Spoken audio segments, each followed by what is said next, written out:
처음에 어떤 일을 했는지, 어떻게 시작했는지, 어떤 방식으로 제가 일을 했었는지 한번.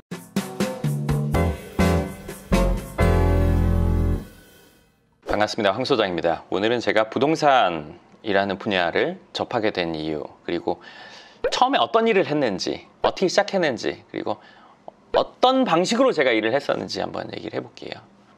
저는 사실은 별 큰 뜻은 없었어요. 처음 시작은.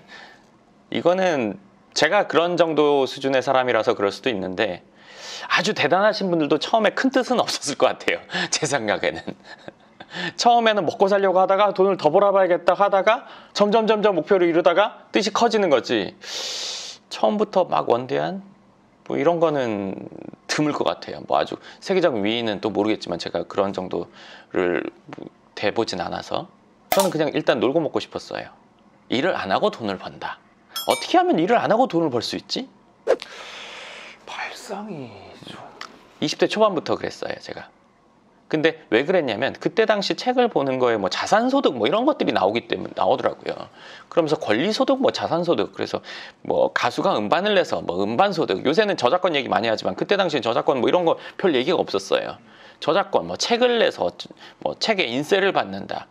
근데 제가 그때 당시 생각하기에는, 지금은 책을 4권이나 냈고 11월에 책이 한 권 또 나오지만, 그 당시는 제가 책을 쓴다는 건 생각도 못하고, 음악은 또 거리가 멀고, 작사 작곡을 그때 한다는 건, 그럼 보통 사람이 할 수 있는 걸 해야 될 텐데, 그럼 뭘까 하다가, 부동산은 갖고 있으면 월세 받는구나, 놀고 먹겠구나 라는 생각을 사실 했었어요. 20대 초반에요? 오, 되게 빨랐네요, 그거. 근데 그 이유는 부모님이 그런 상황이었으니까. 이래서 가정교육 중에. 그래서 그렇게 생각을 했는데, 그러다가 이제 경매 공부해서 경매를 실제로 했었는데 별 그게 없었고, 그러다가 이제 동네 부동산 가서 일을 하게 됐죠. 그래서 제가 동네 부동산 가서 일을 처음에 이제 했었던 얘기들은 제가 다른 영상에서 얘기를 했으니까 궁금하신 분은 한번 찾아보세요. 하여간 그랬는데, 제가 그때 당시에 했던 일은 뭐였냐면, 전세 월세 구하는 분들 있잖아요. 그래서 그분들한테 집을 구해주는 역할을 했어요. 혼자 지금 사는 분이라면, 혹은 살아보신 분이라면, 부동산 가서 만나가지고 집 보다가 그 중에 결정해서 계약해서 입주하는 과정에 부동산 사람이 있잖아요. 그걸 제가 했었어요. 강남에서. 제가 잘했어요. 제가 잘한 이유는, 지금은 직방을 보고 이제 사람들이 연락해서 만나가지고 집 여러 개 보고 결정하잖아요. 그때 당시는 직방이 아니라 온라인상에 홈페이지가 있었어요. 그런 거 홍보하는 사이트들이. 그래서 거기에 광고 올리면 보고 와서 만나서 집을 보고 계약을 하는 그런 것들을 했었죠.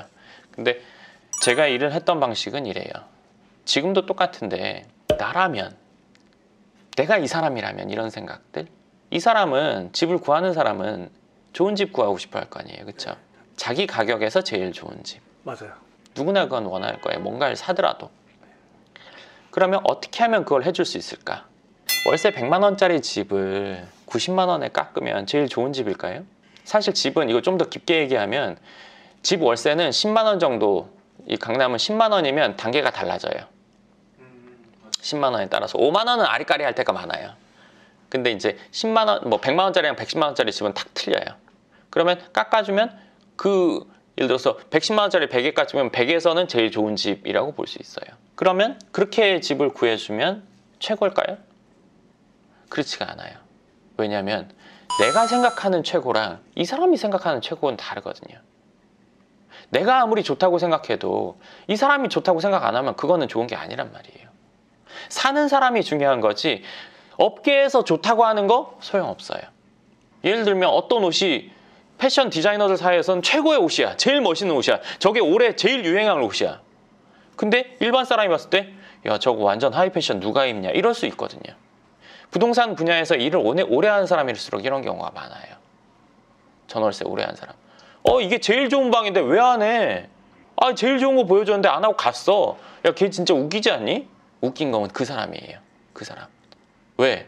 업계에서 좋은 거고, 이 사람 입장에 안 맞으면 이 사람이 뭘 원하고 어떤 상황을 원하는지 확인을 하고 그 사람한테 맞는 걸 구해줘야 된단 말이에요. 근데 이 사람이랑 말 몇 마디 한다고 해서 그걸 알아볼 수는 없어요. 실제로 집을 보면서 알 수 있죠. 내가 아는 걸 이 사람이 다 알 수 없단 말이에요. 그리고 내 취향이 100% 이 사람 취향이 아니란 말이에요. 그래서 저는 어떻게 했냐면 이 사람이 보증금 1,000만 원에 월세 60만 원짜리 집을 구한다고 하면, 그리고 이 사람이 구하는 지역이 있죠. 뭐 논현동, 역삼동. 그 지역에서 나온 매물을 다 확인했어요. 다른 방 구해주시는 분들도 그렇게 하지 않을까요? 저는 거기에 플러스 5만 원, 10만 원까지 다 확인했어요. 그러면 보통 집을 볼 수 있는 게, 제가 보통 한 사람을 보여주면 10개 이상씩 보여줬거든요. 와. 그러니까 그 금액대에서 볼 수 있는 건 제가 다 보여줬어요. 현 상황에서 볼 수 있는 거 다 보는 거죠. 다 보여주는데, 물론 그렇게 보여주고도 결정이 안 나는 경우가 있어요. 근데 플러스 그 사람과 나가기 전에 설명을 해줘요. 내가 알고 있는 것들을 이 사람이 알고 있어야 적어도 이 사람 판단하는 데 있어서 도움이 될 거 아니에요. 아무것도 모르는 사람한테 집만 보여준다고 계약이 되는 건 아니라고 생각했어요. 내가 알고 있는 사실을 정확하게 이 사람도 사실이라고 받아들여야지. 보통의 경우에는 말하는 거 안 믿거든요. 강남구에 있는 원룸을, 이제 그때 당시 원룸, 투룸, 뭐 아파트 뭐 이런 것도 했지만, 그런 것들을 들어갈 수 있는 블록들의 지도를 보고, 지도에 보면 몇 블록인지 딱 20몇 블록인데 하여간 그거 블록을 보고 그 블록에 있는 건물의 수를 다 셌어요, 제가. 왜요? 왜 셌는지는 얘기해 줄게요. 되게 많을 텐데. 그래서 지금도 몇 개인지 알아요. 왜? 건물의 수는 변하지 않으니까. 네, 거의 변할 일이 없죠. 합쳐진다 해도 거의 드문 일이니까. 네, 거의 드물죠. 제가 셌을 때 제일 작은 개수가 있는 데가 600 몇십 개였어요. 600개. 한 블럭이요? 제일 많은 데가 1000개 아리까리였어요. 1000개는 안 될 것 같아요. 900 몇십 개. 그 노현동인가요? 논현동이 아니었던, 역삼동이었던 것 같은데, 뭐 하여간 그 정도 했어요. 이거 세본 사람 없을 거예요. 왜 셌을까요, 제가? 그걸 세서 온 사람한테 알려줬어요. 도움 되겠다. 이 블럭에 예를 들어서 집을 구하는 사람 입장이 이렇거든요. A라는 부동산에 가서 봤어요. 한 5개 봤다고 쳐요. 그러면 왜 B라는 부동산에 가냐? 5개 말고 더 있을 것 같거든, 그 동네에. 근데 C에 가면 또 있을 것 같아요. 근데 계속 겹쳐. 그리고 안 본 게 하나씩 나와. 또. 그러면 A 갔다가 B 갔는데 안 본 게 하나 나오면 C 또 가고 싶겠죠? C 갔는데 하나 더 나오면 D 가고 싶단 말이에요. 전 애초에 다 보여줬어요. 플러스 5만 원까지도. 정말 이거는 플러스 10만 원까지 집을 확인해가지고 집주인이랑 통화해서 볼 때도 있는데, 그런 것들은 임대 내놓은 지 오래됐는데 안 나간 것들. 은 플러스 10만 원까지 확인해가지고 전화해서 5만 원 정도는 깎아서 가서 봤어요. 볼 수 있는 건 다 봤죠, 제가. 자, 아까 건물 개수 다 셌다고 했어요. 그럼 여기 건물 몇 개, 건물 몇 개, 이렇게 알려준 건 아니에요. 어떻게 알려줬냐면 정말 있는 사실 그대로 얘기해줬어요. 본인이 지금 구하는 블럭은 요 블럭, 요 블럭, 2개의 블럭이다. 직장이 어디 있어서 그 2블럭에서 구하겠다고 했어요. 그 2블럭인데 요 블럭에는 건물이 760개, 요 건물에는, 이 블럭에는 건물이 820개가 있다. 그럼 여기에 대로변에 상업지에 있는 거 빼고, 상가, 사무실 이런 거 빼고, 그리고 집 중에 본인이 원하는 금액대, 여기 집이 많지만 제일 싼 거는 뭐 500에 45부터 제일 비싼 거는 뭐 3천에 얼마. 본인이 원하는 그 전체 나와 있는 임대된 집의 개수는 이 블럭에 지금 몇백 개가 있다. 아니 몇십 개가 있다. 여기도 뭐 몇십 개가 있다. 근데 본인이 원하는 금액대는 이 중에 몇 개가 되겠냐. 이 중에 지금 6개고 여기 4개 있다. 그게 전부다. 다른 데에 가서 봐도 똑같다. 이게 사실이에요. 다른 블럭을 간다면 얘기가 달라지지만 이 블럭 안에 구해야 된다면, 걸어서 출퇴근한다면 이 2블럭 안에서 하는 게 맞다. 그래서 지금 그걸 다 보러 갈 거다. 그리고 다 보여주고 플러스 5만 원, 플러스 10만 원짜리도 가격 조정을 해서, 내지는 가격 조정이 이 사람 원하는 가격까지 안 된다면 이 사람한테 이 집은 보기 전에 얘기를 해줘요. 이 집은 지금 얼마의 가격인데 뭐 5만 원 정도 할인, 지금 전화해서 얘기가 된 상황이니까 이걸 보면 5만 원 정도 더 쓸 수 있을지 없을지 본인이 생각해봐라. 집을 보는 방법도 제가 얘기를 해줬어요. 집을 구하는 사람들은 처음 구하는 사람, 두 번째, 세 번째 다양하죠. 근데 두 번째, 세 번째 구하더라도 그 기준이 없는 사람들이 많아요. 집이든 뭐든 어떤 물건이든 구할 때는, 살 때는 이 방법으로 하면 후회가 없어요. 근데 보통 부동산을 처음 보거나 두세 번까지만 해도 혼란스러워해요. 왜? 기준이 없거든요. 그 기준이란 뭐냐? 첫 번째 집을 봤어요. 부엌이 이쁘네. 두 번째, 화장실 이쁘네. 세 번째, 베란다가 좋네. 이거 세 개 합친 건 없어요? 없죠. 그러면 아, 그런 거 없을까? 그러다 딴 데 가는 거거든요. 그리고 결국 그렇지 못한 집에 들어가요. 그럼 우리는 선택할 때 어떤 기준을 갖고 해야 될까요? 나만의 기준이 필요하겠다. 나만의 기준이 아니라요. 이 기준은 누구에게나 통용돼요. 어허. 어떻게 하냐? 첫 번째 집 봤어요? 두 번째 집 봤어요? 첫 번째 집 볼 때 마음에 들어요? 안 들어요? 묻기가 애매하죠. 처음 봤으니까. 두 번째 집 보고 첫 번째랑 두 번째 중에 어디가 나요? 1번. 세 번째 집 봤어요. 세 번째랑 첫 번째 중에 어디가 나요? 1번. 네 번째 봤어요. 네 번째랑 1번이랑 어때요? 네 번째가 나요. 토너먼트로 가야 돼요. 방구하기 월드컵. 결혼하신 분들 지금까지 만났던 예를 들어서 이성 장점 다 하나씩은 있죠. 다 합친 사람은 없잖아요. 그렇죠. 건물을 자기가 지어도 100% 마음에 안 들어요. 힘들어요. 그런 일이. 늘 아쉬운 부분이 조금씩 있단 말이에요. 토너먼트로 가야 돼요. 이 집 구하는 거 특히나. 앞서 말한 그 설명, 뭐 개수랑 본인이 볼 수 있는 게 몇 개인 거랑 그리고 이 얘기. 집 볼 때는 이렇게 해준다. 두 번째 보고, 첫 번째 보고 두 번째 볼 때부터는 이 얘기를 설명을 해줘요. 제가 봤을 때 저 집은 별로인 경우를 이 사람이 선택하는 경우도 있어요. 왜? 저랑 취향이 다르니까. 어떨 때는 제가 제일 좋다고 생각하는 걸 할 때도 있어요. 근데 중요한 건 뭐냐? 뭘 하던 이 사람은 만족한다는 거예요. 왜? 이 사람이 좋아하는 거에 제 기준이 있으니까. 저는 그 사람이 좋아하는 거를 선택하게 도와주는 역할을 하는 거지 업계에서 좋다는 거를 그냥 무조건 하게 하는 건 아니니까. 제가 일했던 방식은 그랬어요. 그리고 하나 더. 제가 일을 잘했다고 했잖아요. 제가 뭐 나가서 한 번에 10집 보여준다고 하면 저보다 빨리 보여준 사람 거의 없을 거예요. 극히 드물 거예요. 스피드? 네. 강남 참 많은데. 네. 제가 강남의 골목골목은 다 알아요. 모르는 골목이 있을 수 없어요. 불가능. 골목이 변하진 않잖아요. 네. 20년 전이나 지금이나 차이는 없어요. 길은 똑같아요. 건물이 바뀔 수는 있지만.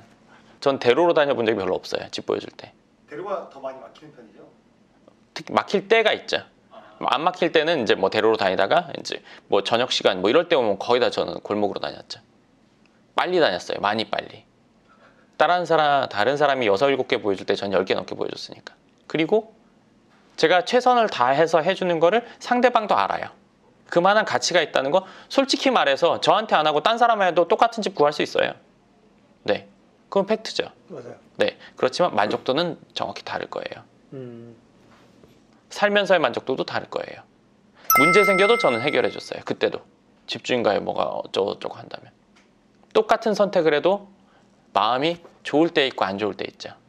물건 살 때도 파는 사람 예를 들어서 어떤 거 살 때 틱틱거리면 저거 살려고 갔다가 안 사고 나가는 경우 있어요. 맞아요. 제 재수 없어. 맞아요. 그 딴 데 가서 샀는데 안녕하세요 저거 하면 2만 원 비싼데 주세요. 최선을 다해서 해줬고 이 사람이 원하는 거를 선택하게끔 해줬고 이 사람이 정말 그걸 원하는지 본인도 느끼게 해줬어요. 그러한 기준 제가 생각하고 행동하는 것이 지금까지도 변하는 건 없어요. 상대방이 원하는 거, 상대방의 문제점, 해결하고 싶어하는 것, 상대방이 편해하는 것들을 해결해주고 그 기준을 내가 갖고 있어야 되는 거지 내가 생각했을 때 무조건 좋은 거를 한다는 거는 안 맞다는 거. 건물을 지으면 세입자가 살기 좋게 해줘야 된다는 거. 이 사람의 입장에서 철저히 생각하고 건물을 누군가가 산다고 하면은 이 산 사람이 갖게 된 사람이 월세 받는데 문제 없어야 되고 관리를 편해야 된다는 거. 기본적으로. 그때나 지금이나. 근데 그렇게 제가 일을 하다 보니까 그 저랑 계약을 했던 분들, 저를 통해서 집을 구했던 분들도 이제 임대가 끝나고 다시 구할 때는 저한테 연락 오는 경우가 많았어요. 그럼 그 두 번째부터는 좀 그 설명 뭐 예를 들어서 안 해도 될 때도 있고 간략히 다시 할 때도 있고. 근데 제가 그 일을 그만뒀을 때는 그분들이 다시 연락 왔을 때 제가 아는 사람들한테 연결해 줬어요. 그래도 제가 괜찮다고 생각하는 사람들한테.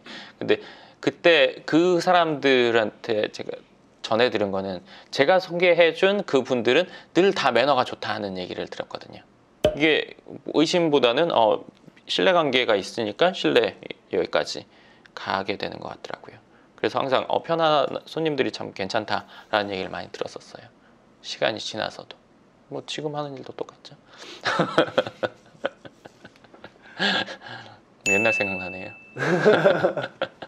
제일 답답할 때가 이제 손님이 자기 차로 나 따라온다고 할 때 그때 너무 이렇게 가면 못 따라올 것 같은데 그래가지고 그게 좀 그랬었죠. 네, 이번 이야기는 여기까지 하고요. 궁금하신 부분 댓글 쓰시면 짧은 건 댓글, 긴 건 영상으로 답변 드리겠습니다. 감사합니다.